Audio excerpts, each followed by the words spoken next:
కాలక్రమేణా వీరు ధరించే టోపీ ఎత్తు, టోపీపై ఉండే మడతలు, ఫోల్డింగ్స్ పాక్ శాస్త్రంలో షెఫ్లుగా వారి నైపుణ్యం, అధికారానికి చిహ్నంగా మారిపోయాయి. టోపీ ఎత్తు నిర్మాణం షెఫ్ ర్యాంకు, నైపుణ్య స్థాయిని సూచిస్తుంది. టోపీకి ఎన్ని ఎక్కువ మడతలుంటే ఆ వంటవాడు అంత నిష్ఠాతుడు, నైపుణ్యం కలిగి ఉన్నవాడు అని అర్థం అన్నమాట.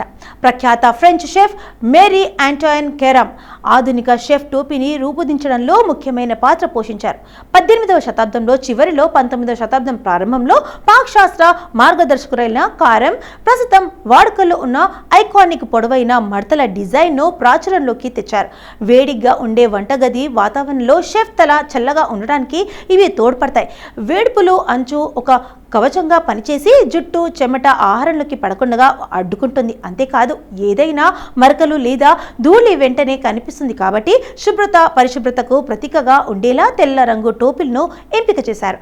నేటి కాలంలో కొంతమంది షెఫ్లు వివిధ ఆచరణాత్మక లేదా వ్యక్తిగత కారణాల వల్ల ఇతర రకాల తల కవరింగ్లను ఎంచుకుంటున్నప్పటికీ పొడవాటి చేతుల తెల్లటి జాకెట్ అనేది ఐకానిక్ యూనిఫామ్గా స్థిరపడింది అనడంలో సందేహం లేదు.